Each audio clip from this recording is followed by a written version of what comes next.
There's a new highway in Pakistan, and a new rail terminal in Kazakhstan. A seaport in Sri Lanka recently opened, as well as this bridge in rural Laos. What's interesting is that they're all part of one country's project that spans 3 continents and touches over 60% of the world's population. If you connect the dots, it's not hard to see which country that is. This is China's Belt and Road Initiative, the most ambitious infrastructure project in modern history that's designed to reroute global trade. And it's how China plans to become the world's next superpower.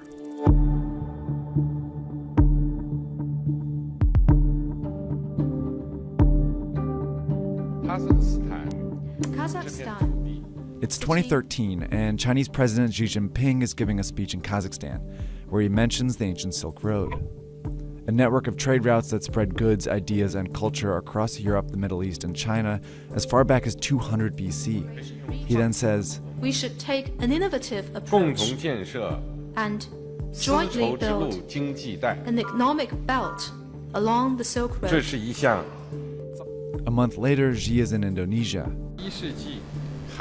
The two sides should work together to build up a new maritime road in the 21st century. These two phrases were the first mentions of Xi's legacy project, the multi-trillion-dollar Belt and Road Initiative, or BRI. They're also the two components of the plan.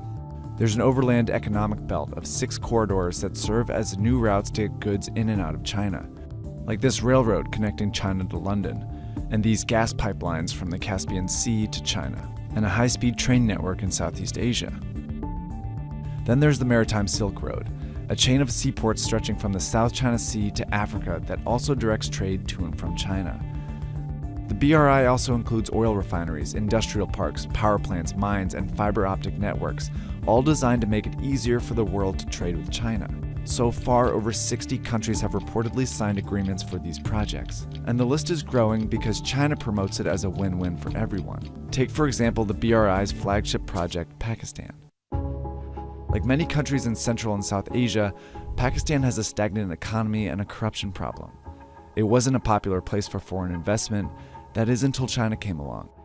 In 2001, China offered to build a brand new port in the small fishing town of Gwadar. By 2018, the port, as well as a highway and railway networks, became a $62 billion corridor within the BRI. It's where the economic belt meets the Maritime Silk Road, and it seemed to benefit both countries. Pakistan saw its highest GDP growth in 8 years and forged a tight relationship with a major world power. China, on the other hand, secured a new alternative route for goods, especially oil and gas from the Middle East. Through projects like these, it also found a way to boost its economy. Chinese construction companies that had fewer opportunities within their own country saw a huge boost from BRI contracts. 7 out of the 10 biggest construction firms in the world are now Chinese. What tips the balance in China's favor even more is a requirement that it be involved in building these projects. In Pakistan, for example, Chinese workers have directly built projects like this highway here, and a Chinese firm has worked with locals on a railway here in Serbia. China's involvement is one of its very few demands, and that's set these deals apart so far. See, typically, to get investment from the West, countries have to meet strict ethical standards. But China's offered billions of dollars, mostly in loans, with far fewer conditions. So it's no surprise the BRI has been a big hit with the less democratic countries in the region. China has signed agreements with authoritarian governments, military regimes, and some of the most corrupt countries in the world. It's even affiliated with Afghanistan, Ukraine, Yemen, and Iraq, all currently splintered by conflict.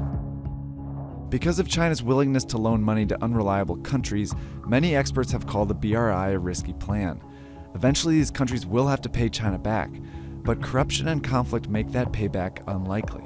A recent report found that many of the countries indebted to China are very vulnerable, including 8 that are at high risk of being unable to pay. So why does China keep lending? Because there's more to the BRI than just economics. In Sri Lanka, China loaned about $1.5 billion for a new deepwater port. It was a key stop on the Maritime Silk Road. By 2017, it was clear Sri Lanka couldn't pay back the loan, so instead they gave China control of the port as part of a 99-year lease. China also controls the strategic port in Pakistan, where it has a 40-year lease. It's pushing for a similar agreement in Myanmar, and it just opened an actual Chinese naval base in Djibouti. These are all signs of what's been called the string of pearls theory. It predicts that China is trying to establish a string of naval bases in the Indian Ocean that will allow it to station ships and guard shipping routes that move through the region.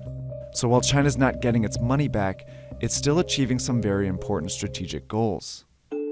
China's growing influence challenges the status of the US, which has been the world's lone superpower for the last several decades.